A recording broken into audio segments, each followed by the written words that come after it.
Assalamualaikum warahmatullahi wabarakatuh. Waalaikumsalam warahmatullahi wabarakatuh. Selamat pagi. Pagi, Semangat pagi semuanya. Selamat pagi. Pagi, Pak.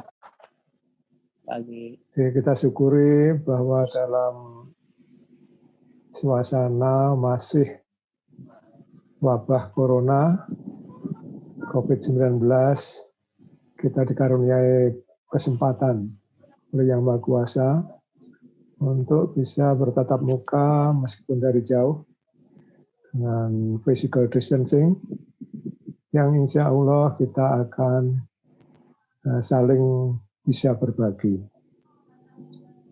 Mudah-mudahan di bulan puasa ini bagi rekan-rekan semuanya yang menjalankan ibadah puasa, ini juga akan bisa menjadi ibadah bagi kita semuanya. Amin. Yang perlu saya sampaikan di awal, untuk setiap kita mengikuti suatu event seperti ini adalah pertama berdoa. Mari kita renungkan sejenak bahwa kita ini, di atas kita ada Yang Maha Kuasa yang memiliki hidup dan mati kita, bahkan yang mengizinkan kita akan mendapatkan ilmu seberapa. Artinya bahwa semua ilmu adalah milik Yang Maha Kuasa, dan yang bisa kita kuasai, yang itu pun hanya sedikit sekali, itu pun tergantung dari izinnya. Jadi kalau Yang Maha Kuasa mengizinkan, kita akan tambah ilmu, dan kalau tidak diizinkan juga tidak akan tambah. Maka dari itu pada kesempatan ini, untuk merenung, berdoa, mohon kepada Yang Maha Kuasa, mohon kepada Yang Maha memiliki segala ilmu, mohon diizinkan agar pertemuan kita yang singkat pagi hari ini, kita diizinkan untuk saling bertambah ilmu yang bermanfaat. Untuk itu berdoa dipersilahkan.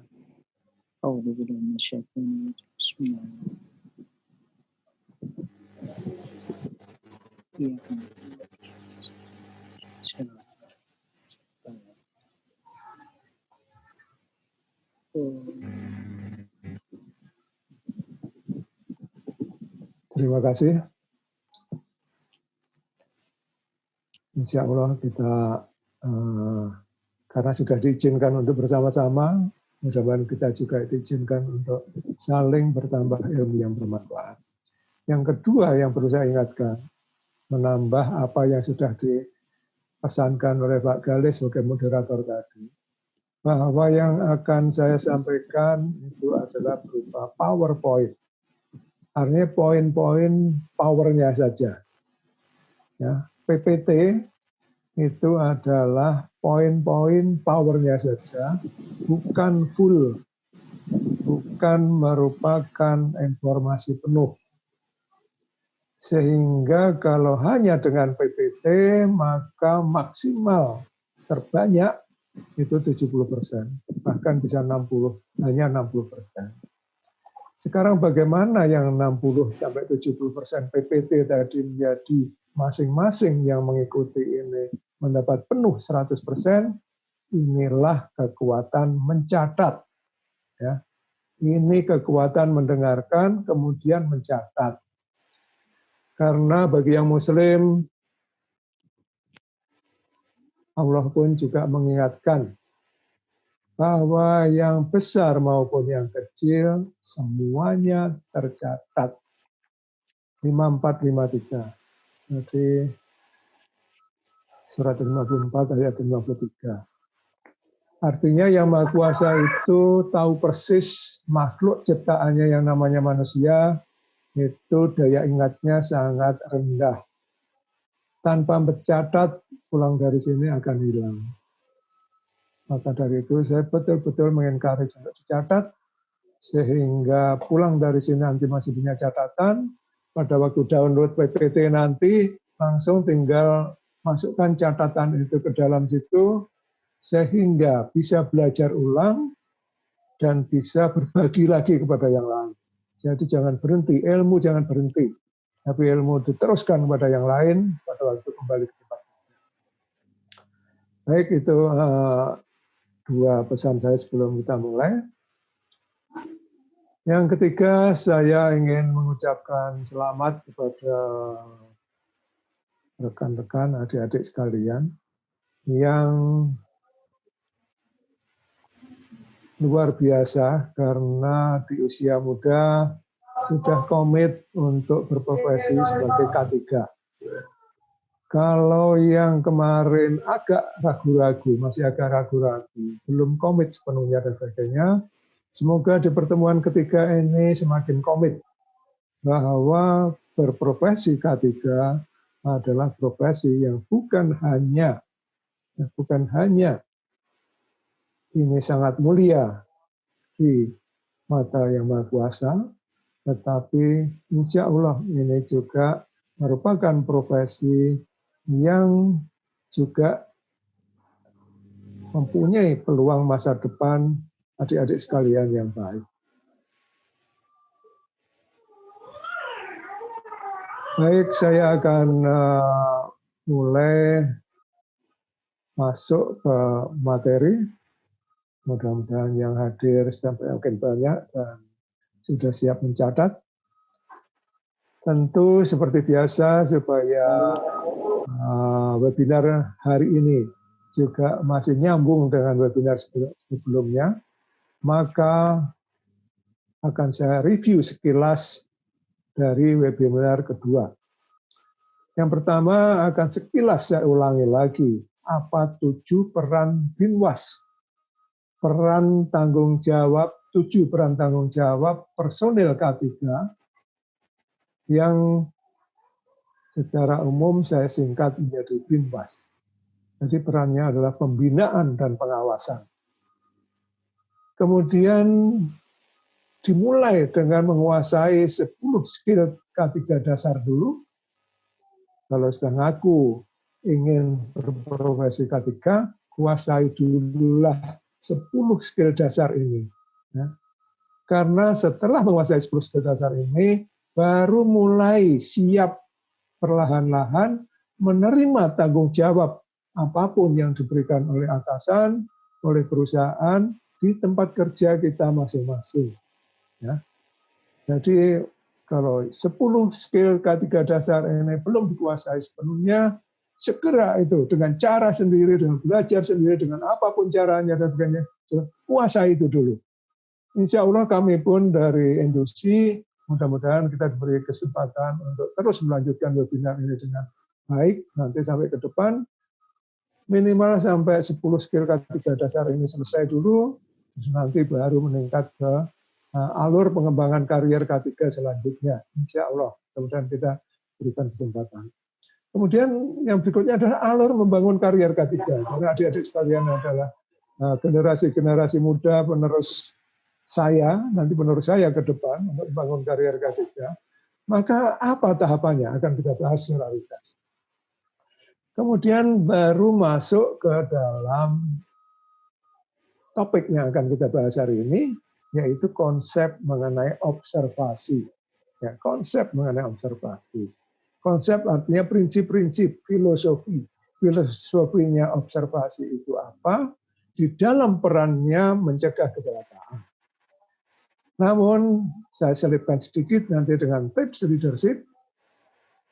Ya, tips leadership untuk pelan-pelan adik-adik sekalian mencicipi peran-peran leadership sedikit demi sedikit demi sedikit demi sedikit, karena leadership akan membedakan pendekatan kita di dalam K3 ke depan.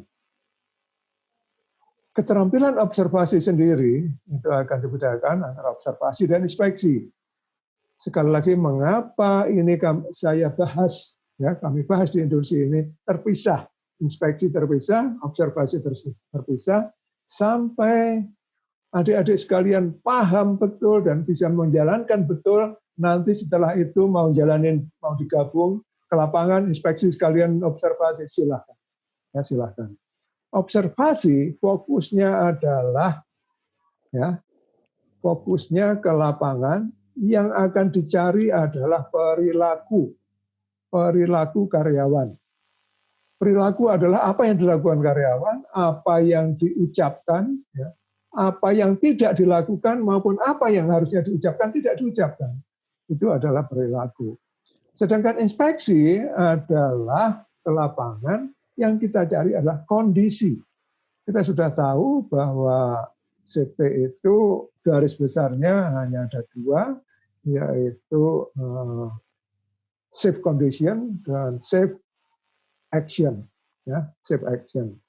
Maka ini kita pisahkan dulu sampai betul-betul paham.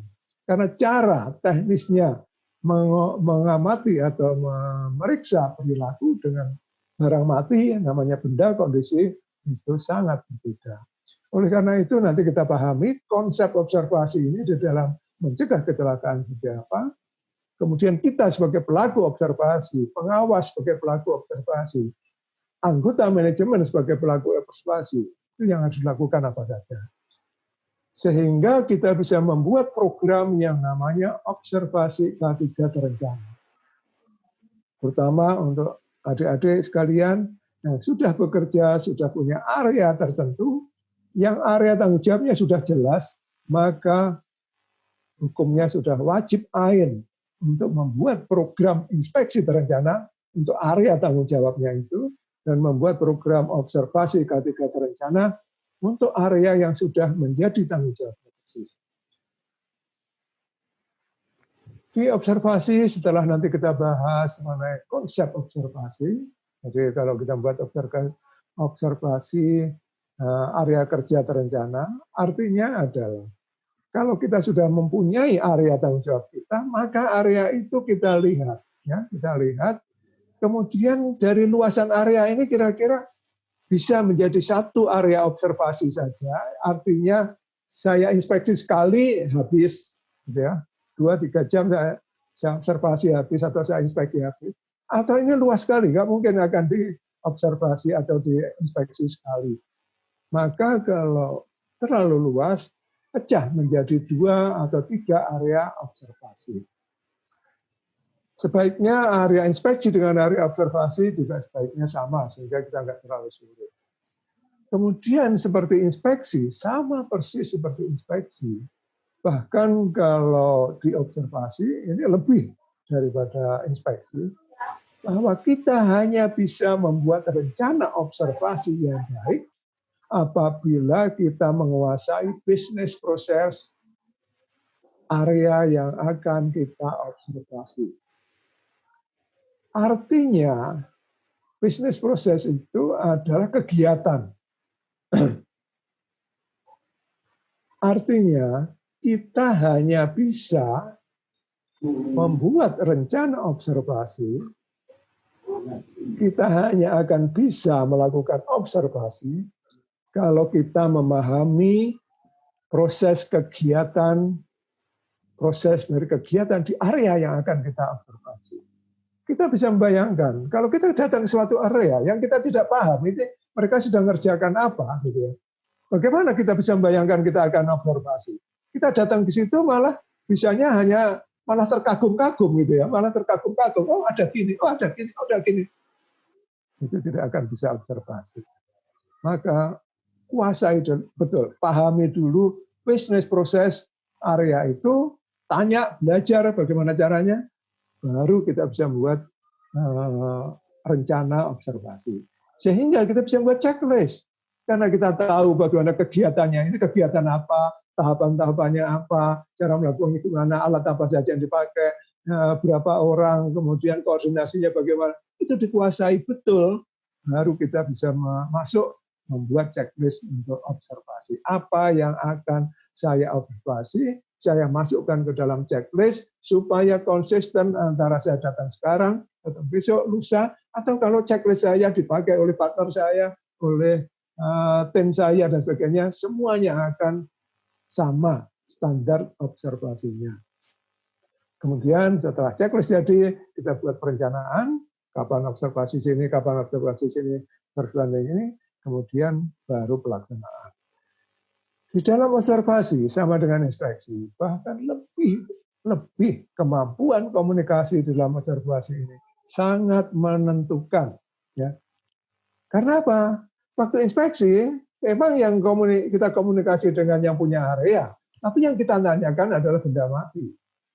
Tetapi pada waktu observasi, kita melihat perilaku. Ada perilaku yang aman dan ada yang perilaku yang tidak aman, yang kita langsung berinteraksi dengan karyawan yang berperilaku itu pasti memakai sarana komunikasi. Oleh karena itu, kemampuan komunikasi di sini sangat menentukan.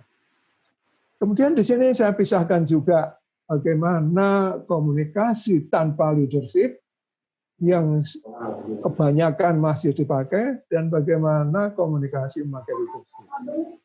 Setelah pelaksanaan observasi komunikasi baru laporan observasi, tindak lanjut, kemudian rangkuman. Dan insya Allah menuju webinar berikutnya. Seperti kita bahas di sesi yang lalu, bahwa leadership atau kepemimpinan itu ada kekuatan mempengaruhi. Ya, kekuatan mempengaruhi. Mempengaruhi berbeda dengan memerintah, berbeda dengan menyuruh, order, ya, menginstruksikan, berbeda sama sekali. Ya. Mempengaruhi itu adalah merubah belief-nya, merubah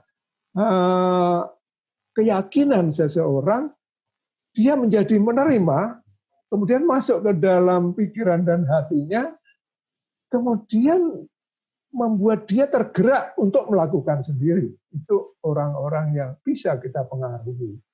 Sehingga orang-orang yang bisa dipengaruhi, itu akan merupakan aset yang luar biasa, karena dia akan bergerak sendiri, nggak usah disuruh, nggak usah diawasin lagi, ya, karena sudah terkena di hatinya, sudah terkena, secara logik sudah bisa diterima, gitu. Sehingga di dalam webinar ini, leadership ini ada dua. Pertama adalah saya berusaha membuat adik-adik sekalian ini menjadi paham betul mengenai materi-materi safety ini, sehingga merubah pola pikir belief-nya adik-adik sekalian mengenai safety ini, dan nanti akan tergerak dari dalam sendiri. Nah, adik-adik sekalian juga dituntut untuk menguasai leadership ini, agar ketemu siapa saja di lapangan nanti, sudah akan bisa mempengaruhi orang lain, sehingga mereka akan berubah juga belief-nya, logiknya bisa menerima, hatinya bisa menerima, sehingga mereka akan bergerak sendiri-sendiri tanpa diawasi. Ini kekuatan yang luar biasa. Ya. Nah, ciri-ciri leader adalah disiplin.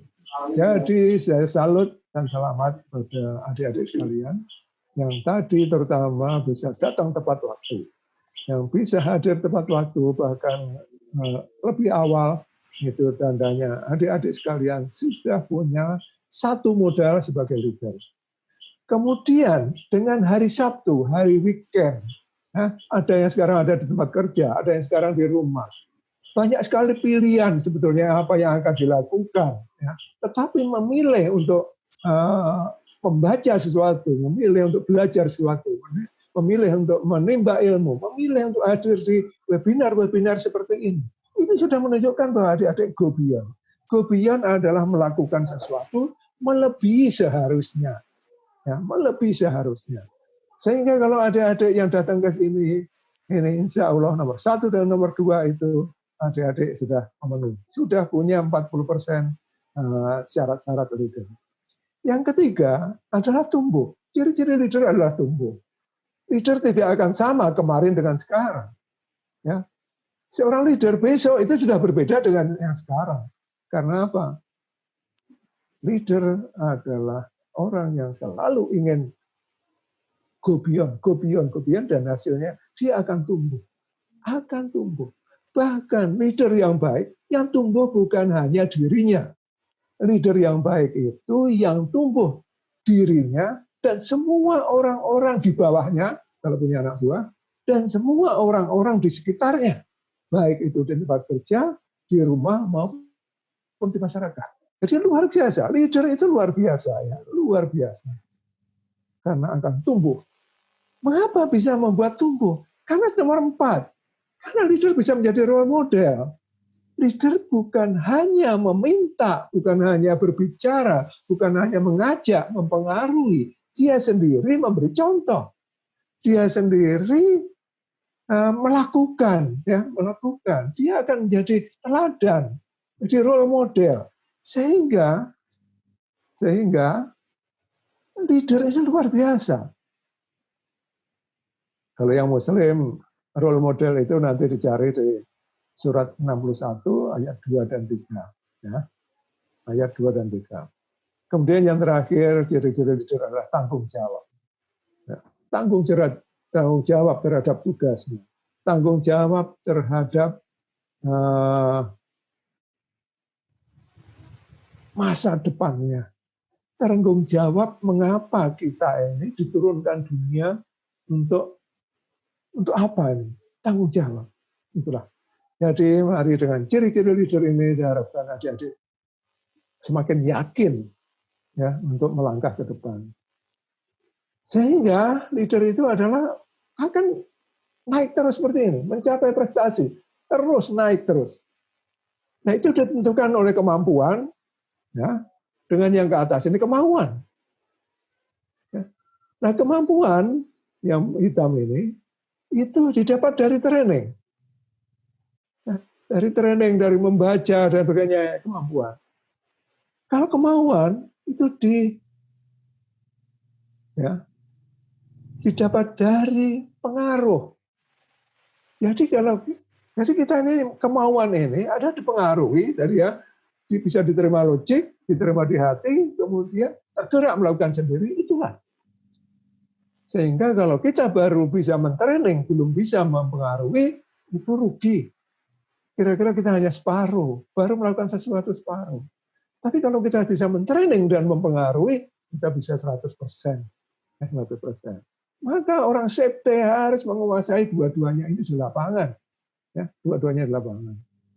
Ingat, semua tim yang kita temui di lapangan, karyawan ditemui di lapangan, bukan hanya kita training supaya mampu, tapi juga harus kita pengaruhi supaya mau. Sehingga dia akan bergerak sendiri meskipun orang safety tidak ada di situ. Oke, safety meliputi safety, emergency, health, dan environment. Oke, saya nggak akan bahas panjang lebar di situ. Dan saya ingatkan lagi, mari definisi safety kita, definisi aman kita, itu meliputi 3 hal. Aman dari bahaya, artinya safe behavior, patuh pada aturan, compliance, ya.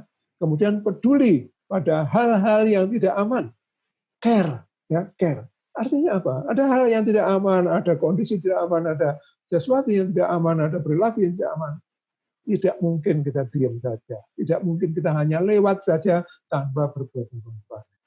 Hanya bisa berhasil mencapai safety culture kalau semua orang berperilaku aman itu dengan 3 syarat ini. Nah, syarat-syarat menjadi profesi K3, saya ulangi lagi, terampil komunikasi, jadi asah terus, terampil menulis, asah terus, harus kreatif, karena kita harus melihat ini ada yang bahaya atau tidak, ini bisa di-upgrade, ditingkatkan, diperbarui, dan sebagainya atau tidak.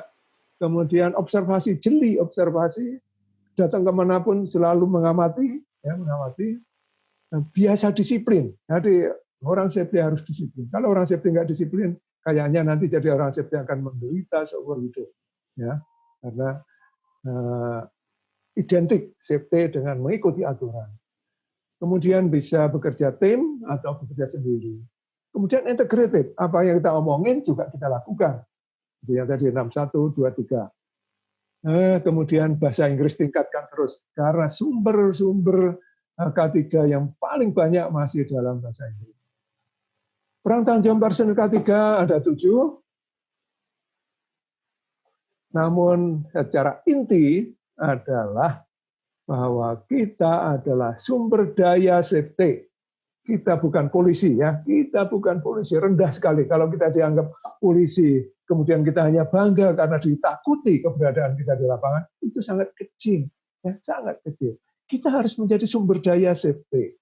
Apa saja mengenai safety yang ditanyakan pada kita, yang diminta dari kita, kita bisa mensupply, bisa memberikan, ya, berikan.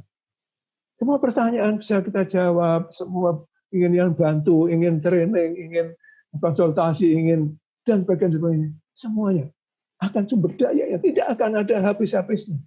Ya, jadi mari kita targetkan masing-masing kita yang sudah berniat untuk menjadi profesi CT, kita niatkan dan mohon petunjuk dan kekuatan pada Allah agar kita bisa betul-betul menjadi safety resources, menjadi sumber daya safety. Oke. Kemudian 7 peran tanggung jawab. Saya ringkas bagaimana menjadi safety resources atau 7 sumber daya safety. Itu ada 7 ini kurang lebih. Kita harus berjuang menjadi staf ahli bidang K3. Berjuang. Ya, berjuang. Sampai sekarang pun saya merasa belum lengkap. Jadi masih terus baca terus. Sekretaris organisasi K3, pengelola statistik kecelakaan, kita desainer atau pembuat program K3.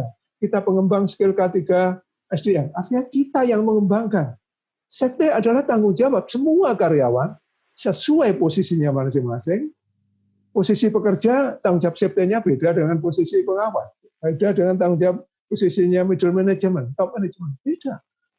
Tanggung jawab K3-nya orang HRD beda dengan tanggung jawab K3-nya orang operation. Tanggung jawab K3-nya orang pelabuhan, orang hauling. Beda. Siapa yang ngajari mereka bisa melakukan peran K3 masing-masing sesuai posisinya, yang harus mengembangkan mereka adalah kita sebagai orang safety. Mungkin bukan kita langsung yang mengajari, tapi yang membuat program pengembangan SDM itu adalah orang safety. Mungkin yang menjalankan pelatihannya HRD, itu nggak ada masalah. Kemudian kita menjadi organizer dan kita menjadi evaluator. Ya. Nah sekarang, sebagian besar orang safety baru ahli di bidang evaluator pun. Ya. Inspeksi, audit, itu ahli semuanya. Tapi yang 6 ini rata-rata masih ketinggalan. Ayo adik-adik sekalian, targetkan 7 kemampuan ini. Ya, 7 peran berkuasa yang dikuasai. Kalau minggu lalu kita sudah membahas peran evaluator mengenai inspeksi, kali ini kita akan membahas peran evaluator sebagai dalam hal observasi, ya, dalam hal observasi. Kemudian tahapan membangun karier, saya ingatkan lagi, pertama adalah keterampilan teknis, yang 10 tadi. Kalau itu sudah menguasai betul, baru menguasai alur pencegahan kecelakaan. Gimana sih caranya mencegah kecelakaan? Alurnya gimana? Kemudian yang ketiga adalah membangun program di area kita ditugaskan. Dimanapun kita ditugaskan, kita bertanggung jawab membangun program K3 di area tersebut. Kemudian yang terakhir adalah membangun program, membangun departemen K3 di suatu perusahaan. Oke, 10 tadi adalah ini. Kita nomor 1 sudah minggu lalu, mudah-mudahan adik-adik sekalian sudah mempraktekkan dalam minggu kemarin, praktekkan buat checklist inspeksi, dan kali ini kita akan bahas mengenai observasi. Kemudian nanti alur pencegahan kecelakaan itu adalah pekerjaan, kemudian kita identifikasi bahayanya, kita berikan nilai risikonya, kemudian kita kendalikan risikonya, kemudian kita bisa bekerja dengan aman. Semua proses melalui proses kerja, melalui proses seperti ini, alur seperti ini. Kemudian kalau alur pencegahan, kalau sebagai profesi kita sudah tetapkan suatu area, kurang lebih kayak gini alurnya. Kita menguasai 10 peran, 10 keterampilan dasar, kemudian menguasai 7 peran, kemudian kita membuat program di area kita masing-masing, kita kuasai bisnis prosesnya, kita kenali IBPR-nya atau risikonya, kemudian kita kendalikan, itulah program safety untuk area kita. Kalau nanti bangun departemen, kurang lebih alurnya seperti itu. Baik, mungkin saya lanjutkan di awal mengenai observasi ini sebelum saya serahkan Pak Galih untuk tanya jawab nanti. Untuk tanya jawab yang pertama. Pertama, observasi K3 terencana. Secara konsep. Jadi mari kita biasakan. Kita mau belajar observasi sekarang. Atau besok mau belajar septemete. Besok lusa belajar CSA.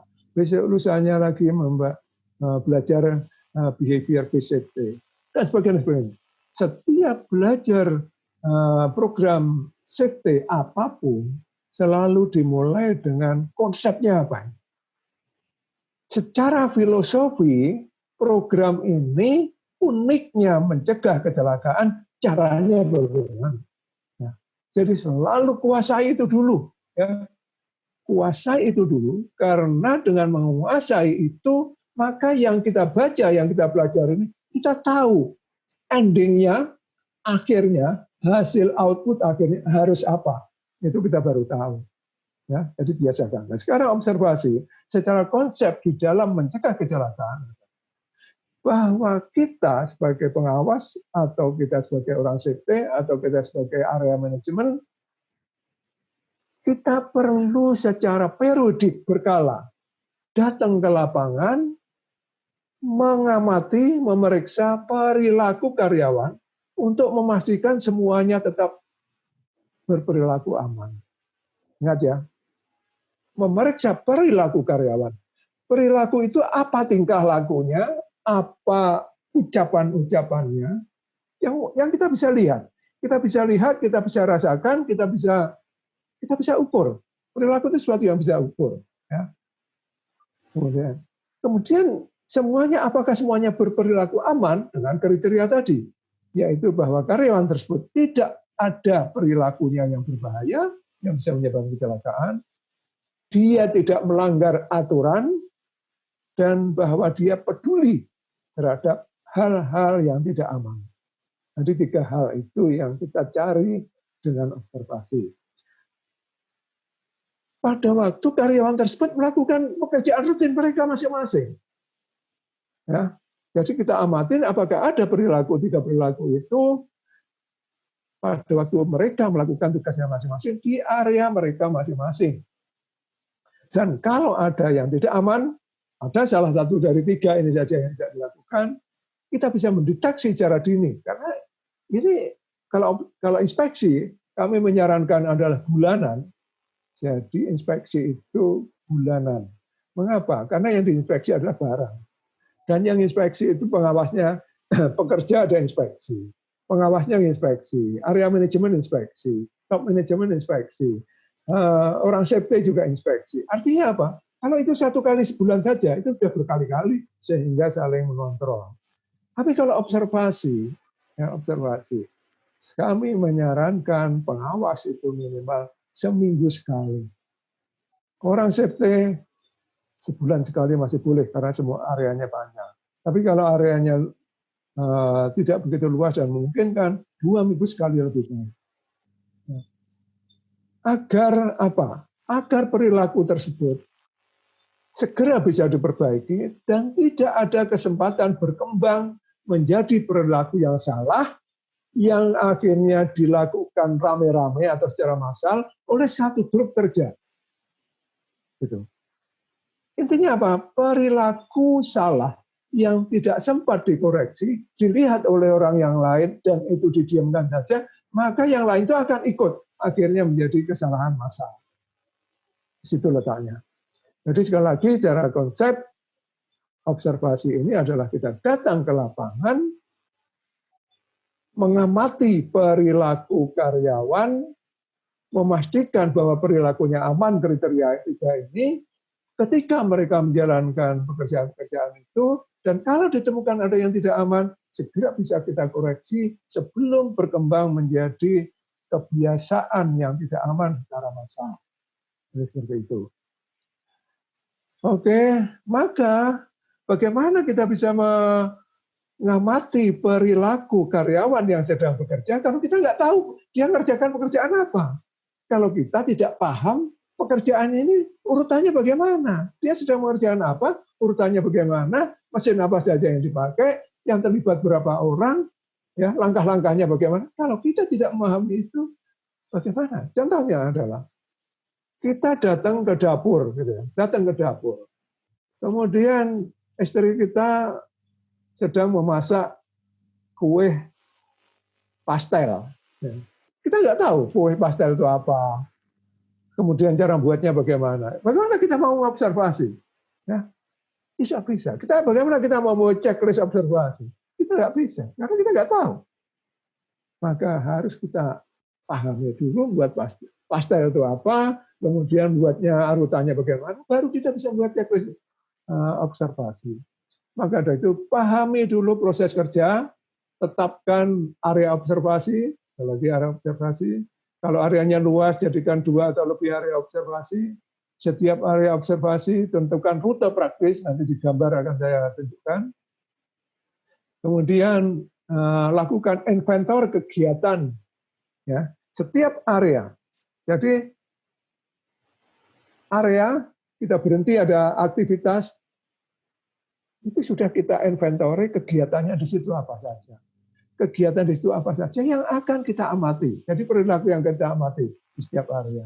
Kemudian setiap kegiatan tadi ya, ada perilaku apa saja yang harus kita amati. Ya. Kemudian tuangkan semuanya itu ke dalam checklist yang kurang lebih checklistnya itu seperti ini. Ya. Mengapa checklist observasi ini dibutuhkan? Ya, dibutuhkan agar kita sendiri ini konsisten. Ya, kita sendiri konsisten antara kita datang sekali sekarang dengan datang yang akan datang. Agar checklist ini bisa kita share kepada pengawas, bisa kita share kepada area manajemen, bisa kita share kepada teman-teman K3 lainnya. Ya. Kita share kepada mereka agar standar observasi di suatu area itu stabil. Bahkan kalau checklist kita dipinjam oleh orang safety yang lebih senior, dia akan ngomong begini. Alah, itu isinya cuma kayak gini. Sini saya tambahin. Dia akan nambahin. Akhirnya checklist ini menjadi checklist yang tumbuh. Akan menjadi semakin lengkap, semakin lengkap, semakin lengkap. Pada waktu saya masih aktif di Freeport dulu, ya, itu sampai anak buah saya, para inspektor-inspektor itu, karena saya tidak membuatkan standar inspeksi, standar observasi, mereka itu ada yang sampai dipanggil oleh klien kita di lapangan, oleh orang-orang lapangan. Ada yang dipanggil Mr. Apar, karena ada anak buah saya itu yang tahunya inspeksi Apar saja. Ada yang satu dipanggil Mr.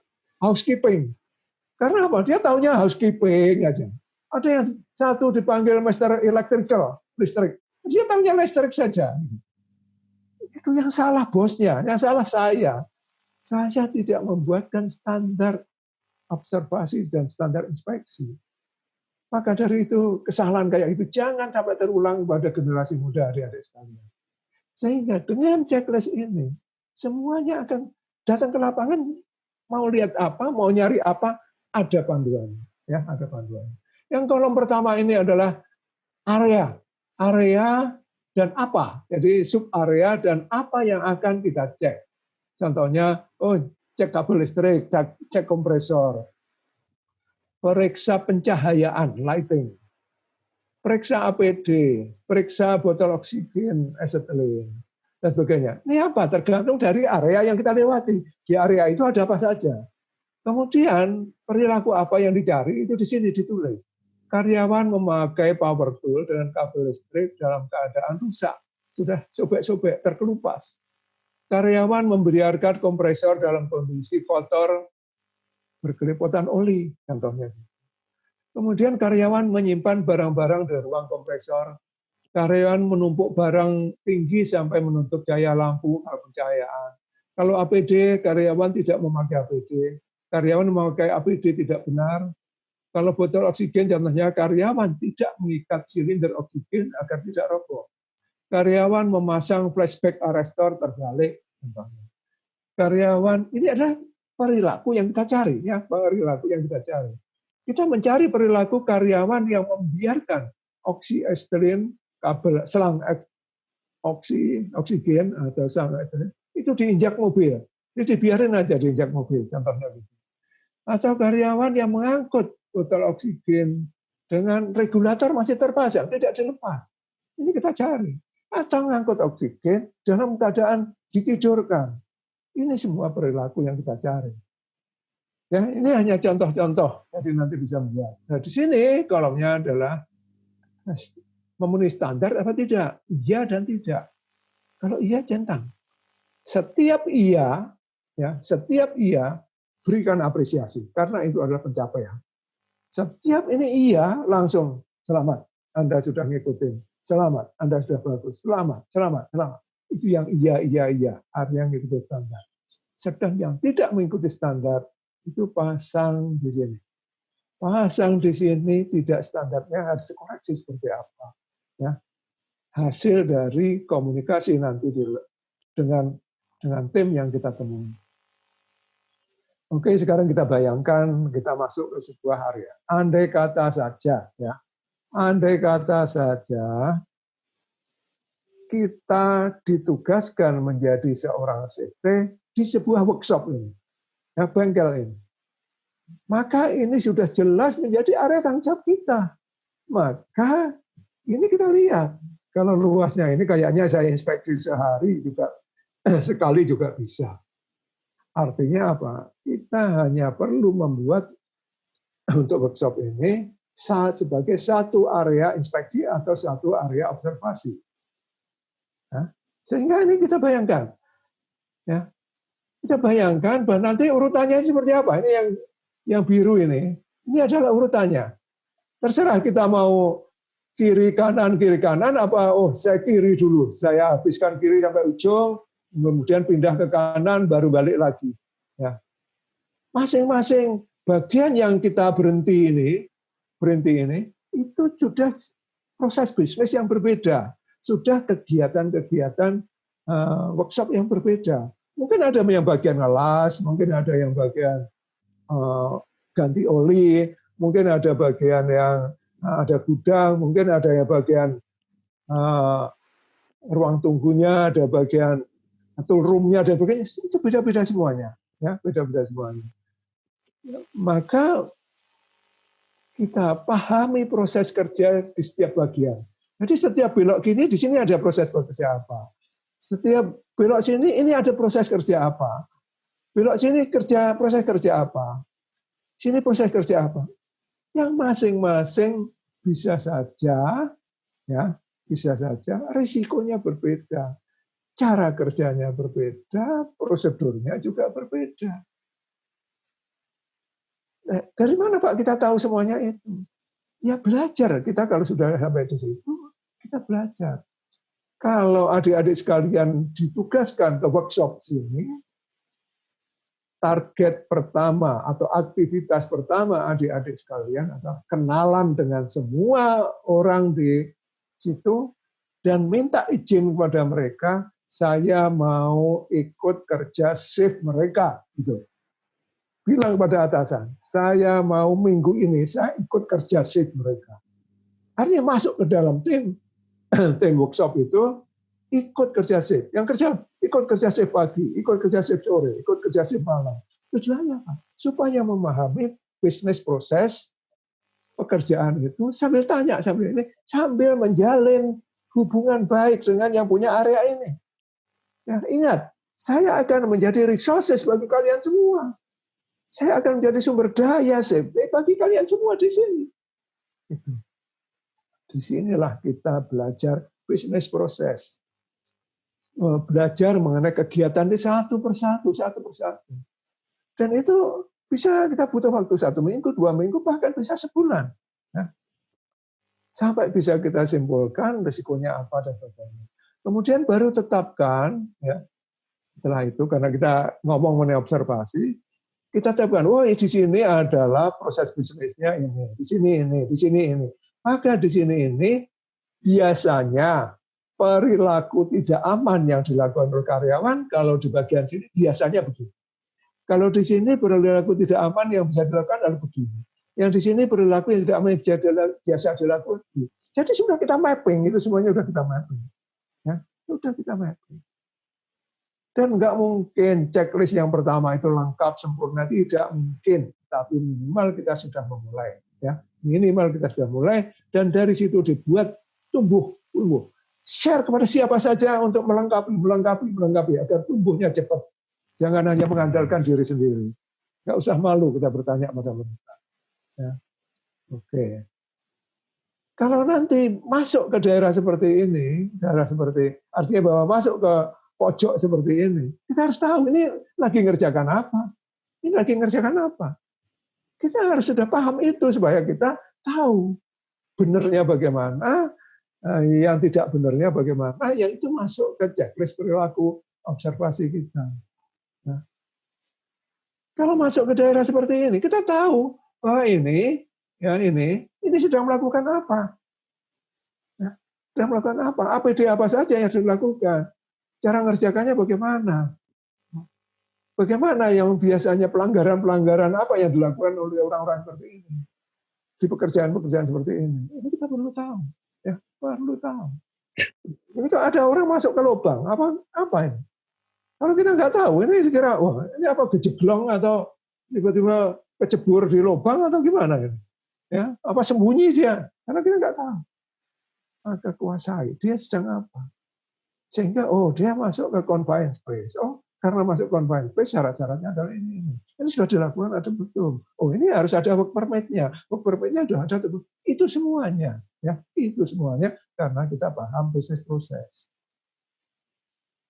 Ini contoh lain, ya, bengkel mobil kecil. Tapi prinsipnya adalah sama, bahwa checklist itu buat ini kiri dulu saya nih, kemudian masuk sini, kemudian saya kuasai bisnis proses ini, kemudian perilaku apa biasanya, kemudian terus ini masuk sini, terus masuk sini, masuk sini. Kemudian nanti baru baliknya adalah saya di sebelah kanan sini. Itulah yang saya maksud, checklist itu menurut rute. Checklist dibuat menurut rute yang akan kita lakukan sehingga paling efisien. Kemarin saya ingat ada yang menanya, kemarin saya katakan, kalau inspeksi itu mulai dari ujung mana saja nggak ada masalah. Ya. Artinya contohnya ini ada pintu sini, kemudian ada pintu sini, mungkin ada pintu tengah, kiri, kanan. Artinya ada 4 pintu masuk. Kalau inspeksi mau hanya lewat pintu sini terus, itu ya nggak ada masalah. Tapi kalau observasi, buatlah checklist yang dilakukan dari 4 pintu. Artinya checklist pertama adalah mulai dari pintu sini. Checklist kedua mulai dari pintu kebalikannya sini.